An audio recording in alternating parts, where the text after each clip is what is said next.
Untuk nilainya, insya Allah besok ya, saya kirimkan setelah semua nilai sudah terkumpul. Baik itu kuis maupun nilai UTS.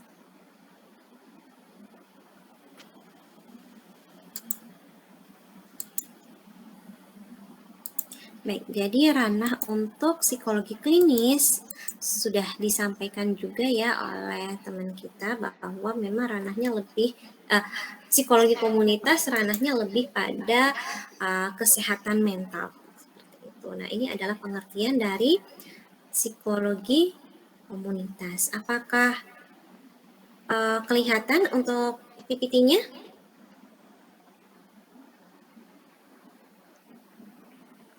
Sudah kelihatan, Ibu. Terima kasih. Jadi psikologi komunitas merupakan cabang psikologi terapan di mana para ahli bersama anggota komunitas untuk membangun komunitasnya.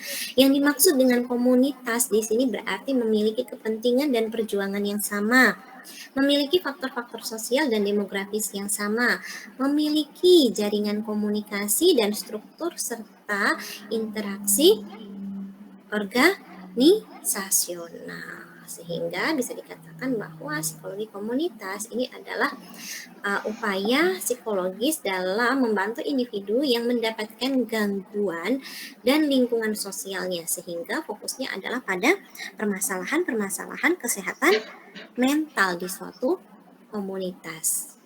Nah, bagaimana caranya? Ini dengan melakukan observasi, mengakses, dan juga mengevaluasi berbagai kebutuhan dan juga permasalahan yang ada di komunitas tersebut. Jadi perlu untuk kita lakukan asesmen terlebih dahulu, lalu selanjutnya kita melakukan need analysis atau analisis kebutuhan, dan yang terakhir adalah membuat rancangan ya, rancangan apa yang bisa kita lakukan dan pengaplikasian dari rancangan tersebut. Dan ini merupakan peran dari psikologi komunitas. Yang pertama adalah fokus pada menyamakan individu dengan lingkungannya. Dalam psikologi komunitas, ini kita tidak lagi melihat per individunya. Lalu selanjutnya mengidentifikasi dan mengembangkan sumber daya dan kekuatan individu serta komunitasnya. Jadi peran kita di sini adalah pemberdayaan pada komunitas. Fokus pada kuratif, di mana individu dan komunitasnya berhak untuk mengambil kontrol dan menyelesaikan permasalahannya. Sehingga di sini yang berperan aktif adalah komunitas. Dan berikut merupakan prinsip-prinsip dari psikologi komunitas. Yang pertama, kita perlu melakukan identifikasi masalah melalui proses asesmen ya. Terus memahami masalah yang ada, membuat perancangan lalu penerapan dari perancangan tersebut. Dan biasanya penekanannya pada usaha prevensi atau usaha pencegahan. Dan yang terakhir, kita perlu untuk memahami kualifikasi kita. Yang artinya ketika kita membahas atau membicarakan tentang suatu komunitas, maka tidak menutup mungkin kita juga bekerja sama dengan pihak-pihak lainnya. Hanya saja kita perlu untuk membatasi sesuai dengan kualifikasi kita.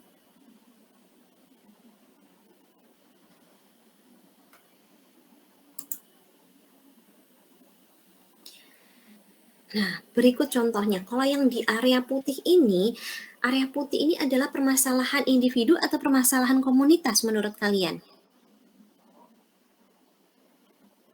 Individu. Betul. Baik, terima kasih jawabannya.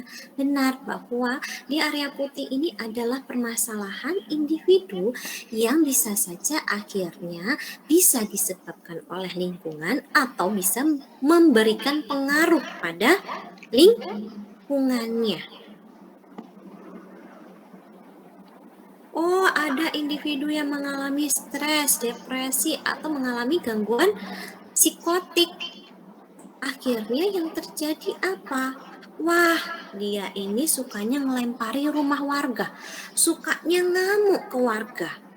Setiap ada yang lewat di depan rumahnya, langsung diacung-acungi apa? Senjata tajam, atau bahkan dikejar menggunakan senjata tajam. Takut nggak kalian? Takut. Sehingga akhirnya memunculkan stigma yang negatif.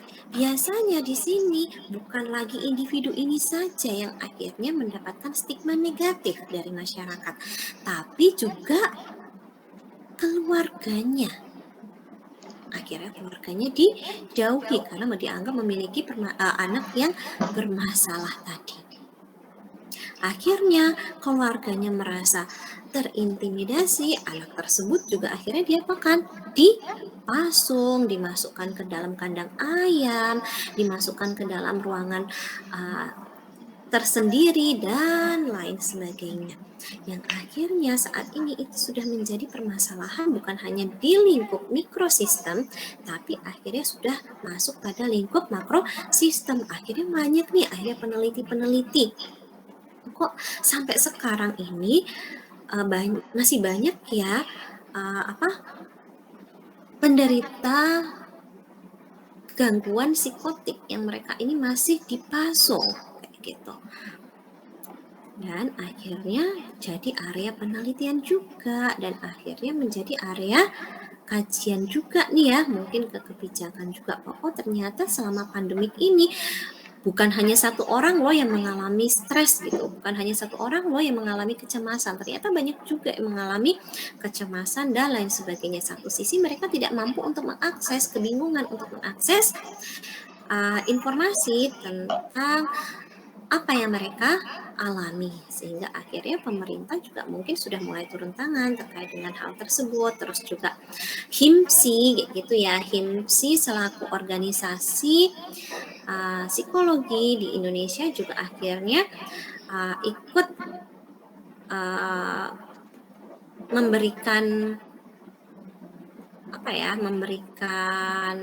layanan atau fasilitas ke masyarakat, yaitu layanan sejiwa yang bisa diakses oleh seluruh masyarakat Indonesia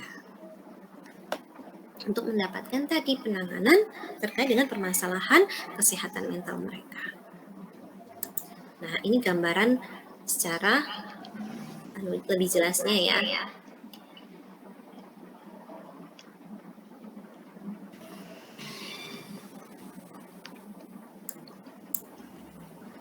Nah, ini ada 4 ecological principle. Jadi, setiap ekosistem ini terdiri dari beberapa bagian yang interdependen, sehingga mengubah satu bagian akan mempengaruhi bagian yang lainnya. Yang artinya seperti misalnya sekarang, permasalahan terkait dengan kesehatan mental atau mental health awareness ini sudah mulai digalakkan, baik itu secara offline maupun melalui media sosial ya.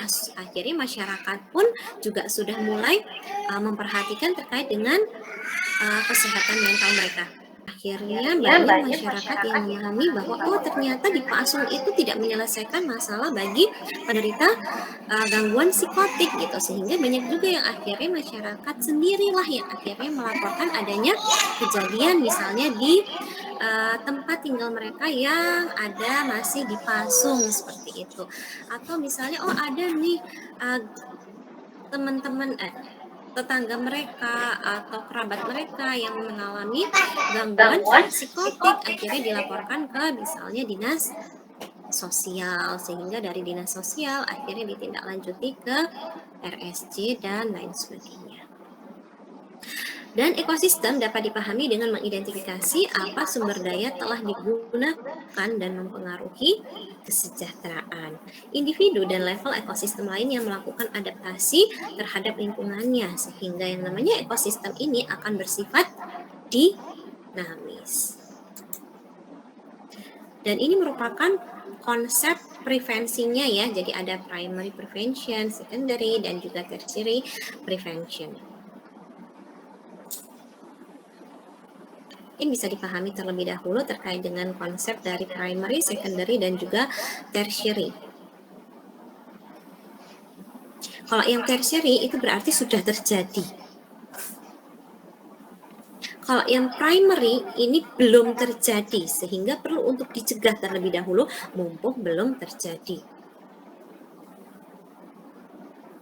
Sedangkan pada secondary ini biasanya misalnya pada deteksi dan penanganan awal pada individu yang berpotensi buruk pada pola makan. Ini contohnya berarti dia sudah ada potensi untuk mengalami permasalahan kesehatan mental, sehingga butuh untuk segera diberikan prevensi, usaha pencegahan biar tidak terjadi. Dan tertiary ini sudah terjadi, sehingga butuh usaha untuk tidak relapse atau tidak membesar atau berkembang. Apakah bisa dipahami? Dan pemberiannya, alternatif model preventionnya ini bisa dilakukan secara universal, selektif, maupun indicated. Nah, kalau universal ini semua populasi diberikan. Oh, ternyata selama pandemik angka pernikahan khususnya di usia 17, 18 di usia sekolah ini ternyata meningkat. Padahal berdasarkan dari data yang ada bahwa usia-usia yang menikahnya di usia remaja seperti ini mereka rentan atau beresiko tinggi untuk mengalami perceraian. Hal ini didukung dari data perceraian yang semakin meningkat. Nah, akhirnya dicek nih. Oh, ternyata remaja ini adalah kelompok yang tadi yang perlu untuk diberikan usaha prevensi. Kalau universal untuk seluruh remaja. Misalnya diberikan penyuluhan-penyuluhan atau sosialisasi ke sekolah-sekolah dengan sasaran ya seluruh kelas kayak gitu misalnya. Atau mengambil beberapa sampel gitu ya, tapi secara umum gitu. Lalu selektif preventif. Kalau selektif preventif ini targetnya pada individu atau subgrup dari populasi. Yang artinya di sini misalnya kalau di sekolah nih kita bisa mengambil yang memiliki jaringan ke teman-teman yang lainnya kayak gitu. Misalnya kita mengambil OSIS kayak gitu untuk diberikan usaha preventif. Terus selanjutnya kalau indicated preventif ini targetnya pada individu dengan faktor resiko yang tinggi. Misalnya pada remaja-remaja yang sudah berpacaran. Bisa dipahami ya perbedaannya ya. Kalau universal ini berarti untuk remaja secara umum. Kalau ini kita mengambil subgrup dari populasi tersebut. Dan kalau pada indicated preventif ini pada yang memiliki faktor resiko yang tinggi. Nah, sedangkan prevention research ini pada area-area pengembangan di bidang penelitian.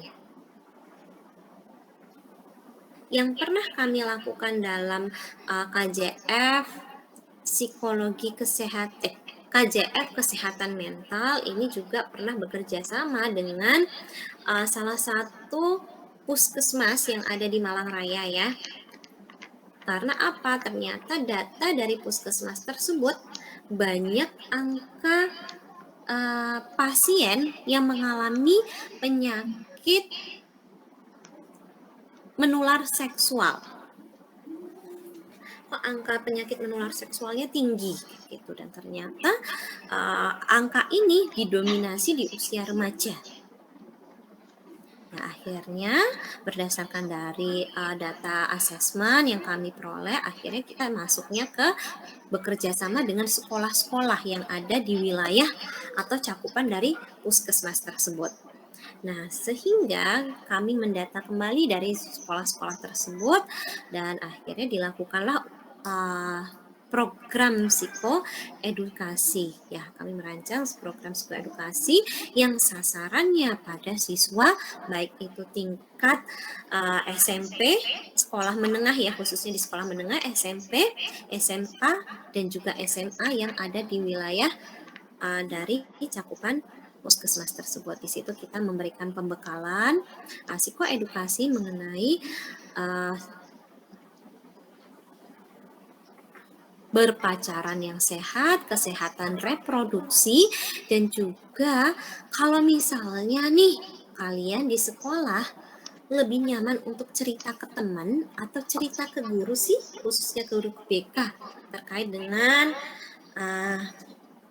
permasalahan kalian, termasuk misalnya pacaran kalian kayak gitu. Kalian lebih suka atau lebih nyaman untuk cerita dengan siapa?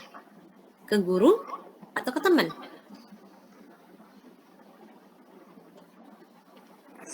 Ke teman sih Bu, biasanya lebih terbuka ke teman daripada ke guru. Baik, terima kasih. Iya, benar bahwa ternyata guru BK ini masih memiliki persepsi dari siswa yang masih dianggap negatif ya, yang artinya seharusnya guru BK ini merangkul siswa-siswanya, tapi ternyata guru BK ini malah dianggap ya guru BK ini akan berperan kalau misalnya ada siswa yang bermasalah, ada siswa nakal, dan biasanya mereka akan memberikan punishment di situ, sehingga biasanya remaja-remaja ini akan lebih banyak bercerita ke teman-teman mereka kayak gitu. Nah, akhirnya kita buat juga nih untuk melakukan atau membekali para siswa untuk mendapatkan peer counseling. Jadi keterampilan-keterampilan dasar untuk melakukan peer counseling. Dan guru BK ini berperan dalam pengawasannya. Ya, mendata permasalahan-permasalahan secara umum yang ada, menganalisis permasalahan tersebut, dan jika memang dianggap bahwa permasalahan tersebut tidak dapat untuk segera atau diselesaikan sehingga butuh untuk rujukan, maka bisa bekerja sama dengan kami kayak gitu untuk memberikan tindak lanjut terkait dengan hal tersebut. Nah, apakah semua materi terkait dengan berpacaran yang sehat, kesehatan reproduksi ini juga disampaikan oleh kami dari kita pihak psikologi? Enggak. Ya, makanya tadi kita perlu untuk memahami kualifikasi.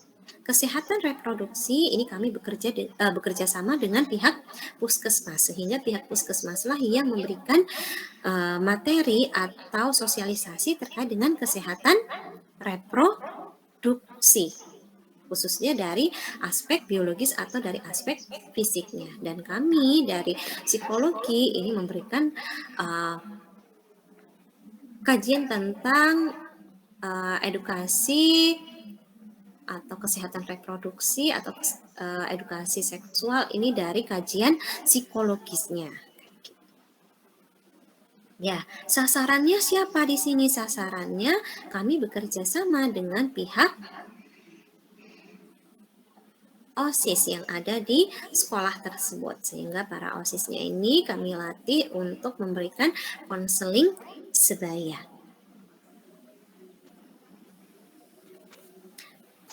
Jadi ada bayangan ya terkait dengan konsep dari prevensi ini.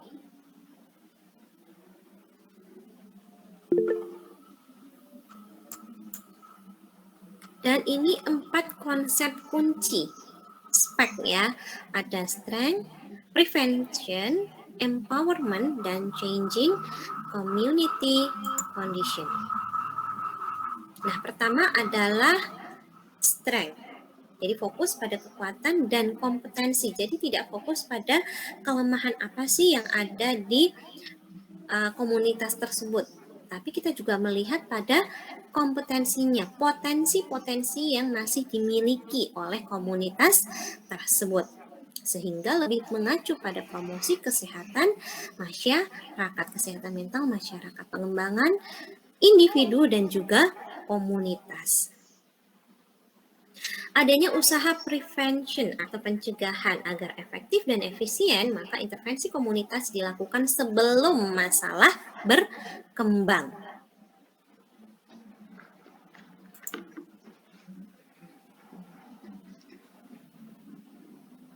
Empowerment ini terkait dengan pemberdayaan. Jadi aspirasi, pendapat, keyakinan, dan pilihan komunitas setempat. Warga komunitas berpartisipasi dan memiliki kendali terhadap hal-hal yang mempengaruhi kehidupan mereka. Relawan, praktisi, dan ilmuwan di sini adalah partner atau kita di sini nanti berperan sebagai fasilitator untuk perubahan masyarakat. Sehingga fokus intervensi komunitas adalah pada akar penyebab masalah. Dan di sini kita memberdayakan komunitas tersebut agar mampu untuk menyelesaikan permasalahan yang ada di komunitas tersebut.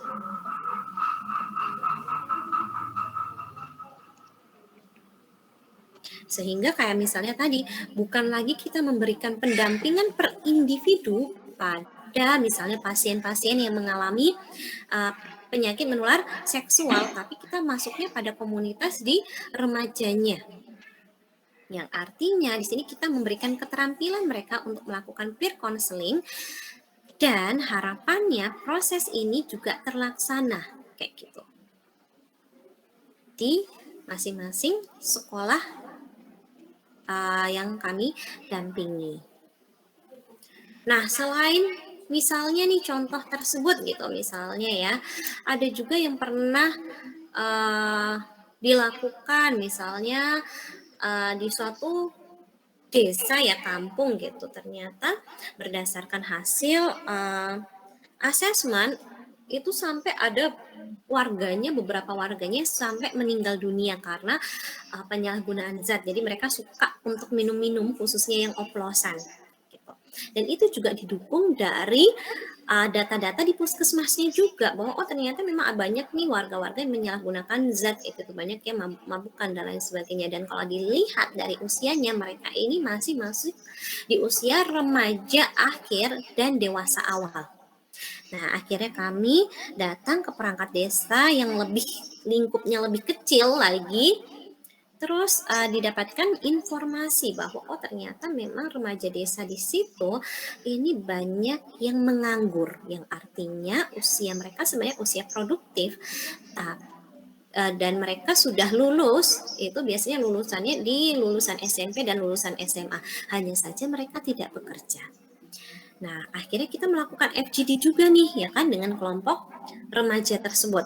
Bahwa akhirnya kita dapatkan bahwa kenapa mereka tidak bekerja, karena kurangnya informasi terkait dengan lapangan pekerjaan. Sehingga mereka kebingungan untuk mengakses lapangan pekerjaan. Sehingga di sini kita juga memfasilitasi bukan hanya pada remaja, tapi juga pada kita memberikan edukasi juga pada orang tua, dan untuk remajanya juga tidak semua remaja yang ada di kampung itu, tapi kita kan misalnya remaja masjid, Karang Taruna, dan lain sebagainya ya.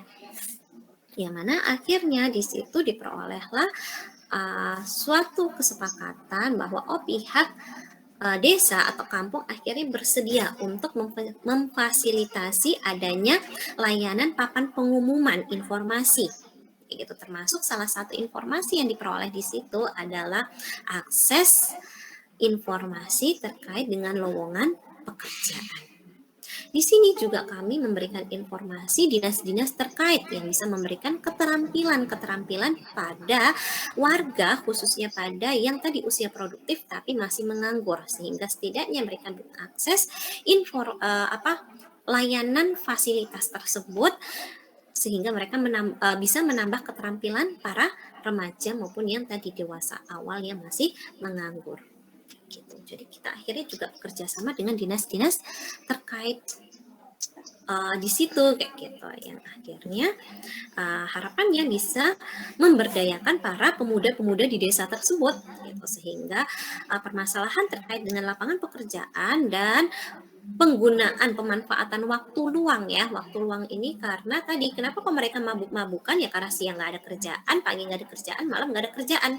Hanya saja kalau malam akhirnya beberapa temennya mereka ini kan sudah pulang kerja, akhirnya sudah dimanfaatkan untuk tadi nongkrong-nongkrong dan mengkonsumsi minuman keras.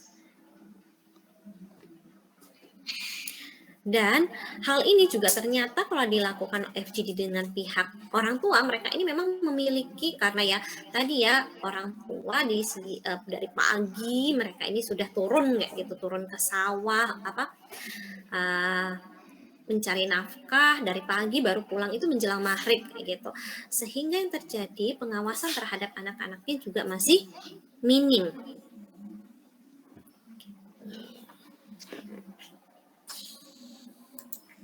Sehingga akhirnya kita berdayakan di komunitas tersebut. Jadi memang akhirnya tadi ya kualifikasi. Kita nggak mungkin bisa memberikan misalnya memberikan keterampilan apa ya yang dibutuhkan. Oh ya udah deh, saya tak memberikan keterampilan untuk merakit elektronik. Apakah itu di bagian saya? Kompetensi saya? Bukan, saya tidak memiliki kompetensi itu kayak gitu. Sehingga tadi kualifikasi tetap harus kita perhatikan. Contohnya lagi nih, misalnya pada area di Gunung Kidul. Kalian pasti memahami ya, dari dulu itu, apalagi dulu, angka bunuh diri di Gunung Kidul ini tinggi. Kenapa bisa tinggi? Masih ada kepercayaan di masyarakat ketika ada bola api yang terbang, biasanya menjelang maghrib, sore, malam, itu biasanya akan ada warga yang meninggal. Dan dianggap meninggalnya pasti tidak wajar. Nah, keyakinan-keyakinan seperti itu akhirnya melekat di masyarakat. Gitu, sehingga tidak ada usaha-usaha untuk mencegah terjadinya hal-hal tersebut. Nah, akhirnya di sini para ahli pun juga jadi turun tangan, bukan hanya dari psikologi, tapi dari berbagai bidang. Akhirnya dilakukan, ditelusuri, apa sih permasalahan mereka. Oh, akhirnya diketahui juga salah satunya adalah pada aspek geografis atau demografisnya ya, yang artinya di sini ketika kita melihat jenis tanah yang ada di sana, ternyata tanahnya juga akan sulit untuk ditumbuhi perkebunan. Karena tanahnya tahu kan, tanah pantai, tanah kapur, tanah karang kayak gitu. Yang sulit gitu, sehingga padahal satu sisi pendapatan mereka tertinggi ini ada pada aspek perkebunan dan pertanian. Sehingga di sini mereka rentan sekali untuk mengalami stresor, khususnya dari aspek finansial. Yang akhirnya ini dimasuki oleh keyakinan-keyakinan mistis tadi, bahwa oh pasti ini karena ada bola terbang nih, makanya keluarganya mengalami tadi. Ada yang meninggal dunia karena bunuh diri dan lain sebagainya. Nah, akhirnya ditelusuri lagi, kira-kira apa sih yang bisa masuk ke masyarakat terlebih dahulu. Nah, ternyata karena tadi adanya keyakinan mistis di masyarakat terkait dengan bola api tersebut, akhirnya masuknya yang pertama kali adalah melalui jalur religiusitasnya. Jadi para ulama, ahli agama yang ada di sana itu diberdayakan terlebih dahulu. Oh, ternyata sudah bisa masuk. Akhirnya dari aspek bidang-bidang lainnya juga akhirnya ikut masuk satu per satu. Kalau sekarang mungkin kalian melihatnya, oh di Gunung Kidul itu sudah berkembang banget. Ya, pariwisatanya sangat berkembang, bahkan sekarang pun juga banyak kafe-kafe yang didirikan juga terkait dengan tadi pariwisata, dikaitkan dengan pariwisata pantainya nih. Gitu. Kalau dulu pariwisata pantai masih kurang dilirik, khususnya di Gunung Kidul, karena akses jalannya juga masih sulit. Ya, jadi akhirnya tadi bahwa akhirnya tidak bisa hanya satu satu bagian atau bidang saja yang bekerja, tapi kita lihat ada kebutuhan apa yang dibutuhkan oleh komunitas tersebut. Akhirnya kita perlu untuk merangkul bidang-bidang lainnya yang berkaitan dengan permasalahan pada komunitas tersebut. Bisa dipahami ya terkait dengan psikologi komunitas. Jadi area kita dalam psikologi komunitas lebih spesifik pada usaha prevensi khususnya terkait dengan kesehatan mental masyarakat. Contohnya lagi nih, kalian pasti juga memahami bahwa di sini di masyarakat kita ada yang namanya komunitas gay, ada yang namanya komunitas lesbian, ada yang namanya komunitas waria dan lain sebagainya. Ada juga yang mereka ini komunitasnya memang khusus spesifik pada penderita HIV/AIDS. Dan mereka sangat tertutup terkait dengan komunitas mereka. Sangat saklek, kaku sekali, sehingga jarang ada yang bisa mengakses untuk masuk ke komunitas-komunitas tersebut. Kira-kira kenapa mereka susah untuk diakses? Menurut kalian kenapa? Izin menjawab, Bu. Silahkan Yati. Karena masyarakat biasanya suka menghakimi gitu, Bu, dan menganggap sebelah mata mengenai komunitas mereka. Jadi mereka takut untuk berpendapat gitu. Ya, terima kasih Mufianti atas pendapatnya. Betul, bahwa stigma masyarakat yang negatif lah, label dari masyarakat yang negatif lah, yang akhirnya membuat mereka untuk menarik diri. Sama juga dengan mungkin kalian pernah tahukah di Jawa Timur ini ada yang namanya Kampung Lepra. Jadi karena penderita lepra, tahu ya penderita lepra itu kalau dulu banyak nih di jalan-jalan, misalnya dia nggak memiliki tangan, tidak memiliki kaki, nah itu. Tapi kan sebenarnya itu karena penyakit gitu ya. Dan lepra ini tidak menular begitu saja, butuh proses yang panjang sekali kayak gitu. Nah, hanya saja karena stigma masyarakat yang negatif, sehingga ketika dekat dengan orang lepra, mereka ketakutan sekali untuk tertular. Wah, jangan-jangan nanti tangan saya jadi tiba-tiba putus. Nanti jangan-jangan kaki saya jadi tiba-tiba hilang begitu saja, jadi lepas begitu saja. Apakah bisa semudah itu? Tidak. Tapi sudah ada stigma negatif terlebih dahulu, sehingga akhirnya mereka dikucilkan di masyarakat. Yang terjadi akhirnya mereka membuat komunitas-komunitas yang menjadi akhirnya satu kampung isinya orang-orang dengan penyakit lepra. Karena mereka ini sudah memiliki stigma yang negatif, sehingga masyarakat pun mengisolasi mereka, tidak mau bergaul dengan mereka. Bahkan saking negatifnya stigma mereka, ketika ada keluarga yang ingin berkunjung ke kampung tersebut atau penderita dari yang berkunjung atau masuk ke kampung tersebut, itu bisa sampai nggak ada yang mau berhenti di depan kampung. Bayangkan loh seperti apa. Bis itu bisa diakses harus jalan berapa kilo karena ketakutan masyarakat terkait dengan lepra tadi. Sehingga akhirnya mereka dipusatkan di satu kampung dekat dengan rumah sakit khusus untuk penderita lepra. Jadi rumah sakitnya pun juga jauh dari akses penduduk. Karena tadi memiliki stigma yang negatif. Hal itu jugalah yang terjadi pada komunitas-komunitas yang tadi sudah saya sampaikan, misalnya komunitas HIV/AIDS. Akhirnya mereka semakin tertutup, semakin mereka tertutup, yang terjadi kita bisa nggak mendeteksi, memonitoring mereka?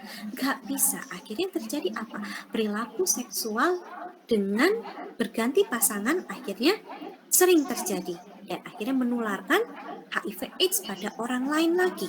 Tidak terkontrol akhirnya.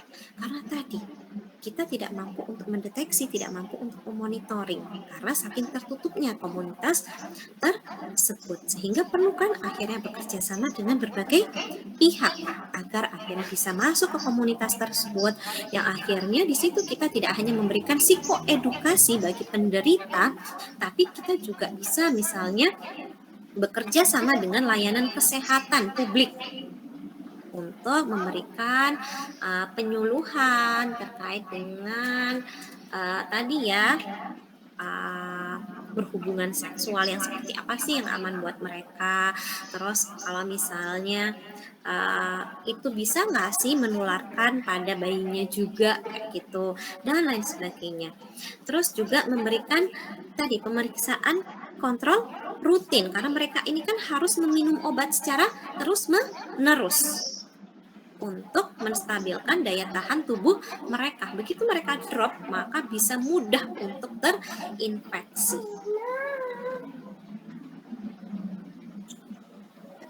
Seperti itu. Nah, itu merupakan salah satu kajian dari psikologi komunitas lainnya. Baik, apakah bisa dipahami untuk materi hari ini? Dan saya sampaikan lagi, biasanya saya setiap ini ada clue-clue ya dari materi tersebut yang biasanya akan keluar di ujian akhir. Jadi silahkan kalian pelajari, termasuk salah satunya spek tadi. Biasanya itu akan keluar. Wah, udah dikasih bocoran nih gitu ya. Dan mohon untuk mulai dicicil ya belajarnya. Biasanya saya akan mengambil bukan hanya dari materi yang saya sampaikan, atau dari bahan referensi yang sudah saya sampaikan di awal pertemuan, tapi juga biasanya akan saya ambil juga dari materi teman-teman yang presentasi. Ya, jadi tetap kalian pelajari materi dari teman-teman kalian yang sudah presentasi dari pertemuan ke-9 sampai dengan pertemuan hari ini. Oke, ketemu lagi di UAS. Mohon maaf apabila mungkin saya pernah ada kesalahan, baik itu kesalahan dalam bertutur kata maupun dalam perilaku saya. Dan mohon maaf pula apabila mungkin ya penyampaian dalam proses pembelajaran ini kurang dapat dipahami, tapi harapan saya ketika kalian tidak atau kurang dapat memahami materi ini, silahkan untuk menghubungi saya sehingga saya bisa membantu atau berdiskusi terkait dengan materi tersebut di luar jam perkuliahan. Baik, terima kasih semuanya. Jaga kesehatan kalian. Ingat untuk selalu menjaga kesehatan, bukan hanya kesehatan fisik, tapi juga kesehatan mental kalian. Kalau kalian sudah merasa jenuh, capek dengan tugas-tugas dan lain sebagainya, kalian tidak perlu untuk menuntut diri kalian untuk melebihi kapasitas kalian. Oke? Dan ketika kalian merasa jenuh, merasa capek, istirahat dulu, refreshing dulu. Nggak ada salahnya, tapi beri batas waktu untuk biar kalian bisa beraktivitas kembali. Baik, terima kasih semuanya. Selamat siang. Assalamualaikum warahmatullahi wabarakatuh.